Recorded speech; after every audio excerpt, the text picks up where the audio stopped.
अस्सलाम वालेकुम दोस्तों, आज की इस वीडियो में हम बात करने वाले हैं कि why black cylinder is used on laptop charger या कोई भी चार्जर पे जो है वो हम ब्लैक सिलेंडर देखते हैं तो वो ब्लैक सिलेंडर जो है वो क्यों यूज हो रहा होता है, ब्लैक सिलेंडर का पर्पस क्या होता है और किसी भी चार्जर में जो है वो ब्लैक सिलेंडर यूज क्यों होता है। अब दोस्तों उससे पहले मैं आपको बता दूं कि ये सिर्फ जो है वो ब्लैक सिलेंडर जो है वो सिर्फ लैपटॉप के चार्जर में नहीं, मोबाइल के चार्जर में भी यूज होता है। आजकल के जो मोबाइल के चार्जर आ रहे हैं उसमें भी जो है वो ब्लैक सिलेंडर का यूज होता है। और जो सीटी स्कैन होती है यानी कि जो हॉस्पिटल्स में यूज होती हैं सीटी स्कैन के लिए, वो जो है उसमें भी ब्लैक सिलेंडर जो है वो यूज होता है। उसके अलावा एक्सरे मशीन में भी जो है वो ब्लैक सिलेंडर का यूज होता है। तो ये ब्लैक सिलेंडर का यूज होता क्या है और ये ब्लैक सिलेंडर होता क्या है। दोस्तों ब्लैक सिलेंडर को जो हम कहते हैं वो कहते हैं फेराइट चोक, जैसे उसका नाम होता है वो होता है फेराइट चोक। अब फेराइट चोक जो है वो ब्लैक सिलेंडर का नाम होता है। जो ब्लैक सिलेंडर होता है उसको हम फेराइट चोक कहते हैं। इसका पर्पस क्या होता है? इसका पर्पस होता है नॉइज को कैंसिल करना। अब दोस्तों ये जो नॉइज है, ये नॉइज आता कहाँ से है और इलेक्ट्रिकल सप्लाई की केबल्स में नॉइज का काम क्या होता है, इलेक्ट्रिकल सप्लाई की कैंसिल जो केबल्स होती हैं उसमें नॉइज आता कहाँ से और उसको कैंसिल ये किस तरह से करता है, वो भी आज इस वीडियो में हम बात करने वाले हैं। दोस्तों हमको पता है कि हमारे सराउंडिंग्स में बहुत सारे जो है वो वेव फ्रीक्वेंसीज होती हैं। अब वो फ्रीक्वेंसीज कौन सी होती है? वो होती है मोबाइल की फ्रीक्वेंसीज, वाईफाई की फ्रीक्वेंसीज और भी बहुत सारी जो है वो इलेक्ट्रोमैग्नेटिक फ्रीक्वेंसीज जो है वो हमारे सराउंडिंग्स में होती हैं। तो ये सारी जो फ्रीक्वेंसीज होती हैं, मोबाइल फ्रीक्वेंसी हो गई, वाईफाई फ्रीक्वेंसी हो गई या इलेक्ट्रोमैग्नेटिक फ्रीक्वेंसीज हो गई, ये किस तरह से हमारी जो केबल होती है उसमें जो है वो अफेक्ट करती हैं और उसमें नॉइज जो है वो प्रोड्यूस करती हैं। ये भी आज हम इस वीडियो में बात करने वाले हैं।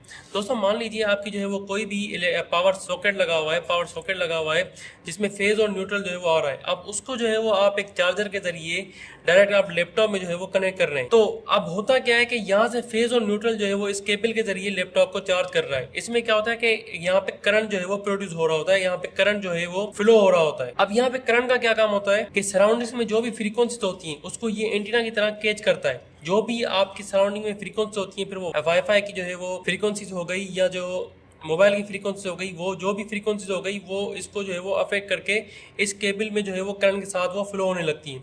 तो वहाँ पे जो है वो नॉइज जो है वो प्रोड्यूस हो जाता है। जिस तरह से पहले यहाँ पे करंट जो है वो साइनसॉइडल वेवफॉर्म में होता है, फिर उसके बाद ये साइनसॉइडल वेवफॉर्म जो है वो कुछ अलग से शेप में जो है वो हो जाता है। तो इसमें क्या होता है कि आपके लैपटॉप को जो है वो उससे इशू होता है, आपके लैपटॉप की बैटरी उससे ख़राब हो सकती है, आपके लैपटॉप का जो मदरबोर्ड है वो ख़राब हो सकता है। तो उससे बचने के लिए हमें जो है वो नॉइज़ जो है, ये जो नॉइज़ इस तरह से जो है वो ये ऊपर नीचे हो रहा है, ये इस नॉइज़ को कैंसिल करके हमें वहाँ पे प्योर साइनसॉइडल वेवफॉर्म को प्रोड्यूस करना होता है।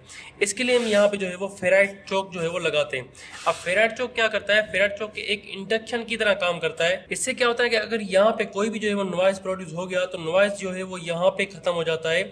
और इसमें क्या होता है कि आपकी जो है वो इंडक्शन में यहाँ पे एक कॉइल लगी हुई होती है। कॉइल क्या करती है? आपके जो नॉइज़ को यहाँ पे कैच कर लेती है और वो हीट में कन्वर्ट करके नॉइज़ को वहीं पे कैंसिल आउट कर देती है। आपके पास जो यहाँ पे आउटपुट में होता है वो प्योर या एसी या प्योर डीसी, जो भी आपको जो है वो आउटपुट सप्लाई चाहिए होती है, अगर आप जो है वो वहाँ पे जो भी सर्किट यूज कर रहे हैं उस हिसाब से आउटपुट में आपको विदाउट नॉइज आपको जो है वो पावर सप्लाई मिल जाती है। तो दोस्तों अब आपको यहाँ पे पता लग गया होगा कि ये कॉइल जो है, ये जो इंडक्शन कॉइल है यहाँ पे, ये किस तरह से काम करती है। ये एक्चुअली आपको पता है कि कॉइल का एक जो है वो पर्पस होता है, उसकी एक नेचर होती है कि वो सडन चेंज को जो है वो अपोज करता है। जो यहाँ पे जो भी कॉइल में सडन चेंज आती है नॉइज की वजह से, उसको ये अपोज करता है और उसको आउटपुट में आप जो है वो हीट में कन्वर्ट करके आउटपुट में आपको जो है वो फ्रीक्वेंसी जो भी आपको पावर सप्लाई है वो नॉइज फ्री जो है वो दे देता है। अब दोस्तों यहाँ पे एक सवाल जो है वो बच जाता है कि अगर ये आप जो है वो फेराइट चोक यहाँ पे ना लगाएं तो आपको जो लैपटॉप में नॉइज जाएगा, वो नॉइज से आपके जो है वो लैपटॉप में क्या क्या मसले या कोई भी आपकी मोबाइल है या लैपटॉप है या कंप्यूटर है या सीटी स्कैन मशीन है, एक्सरे मशीन है, उसमें अगर जो है वो नॉइज चला जाए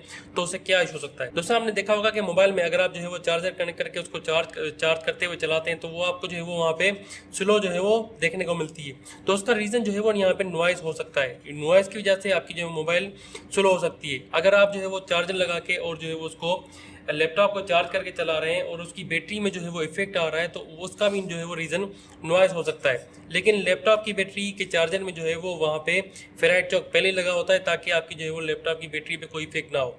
लेकिन अगर नॉइज जो है वो वहाँ पे चला जाए तो आपकी बैटरी जल्दी डिस्चार्ज हो सकती है, उसमें कोई भी दूसरे इफेक्ट आ सकते हैं। अगर आपकी टीवी में नॉइज आ जाए तो वहाँ पे आपको जो है वो ब्लरी विजन देखने को मिलता है। तो ये सारे रीजंस थे कि हम जो है वो यहाँ पे फेराइट चोक का यूज़ करके हम जो है वो इक्विपमेंट्स को नॉइज से बचाते हैं। दोस्तों अगर आपको ये वीडियो पसंद आई है तो वीडियो को लाइक एंड चैनल को सब्सक्राइब जरूर कीजिएगा, साथ में बेल आइकन को प्रेस कर दें ताकि आपको नोटिफिकेशन मिलती रहे। Thank for watching. अल्लाह हाफिज़।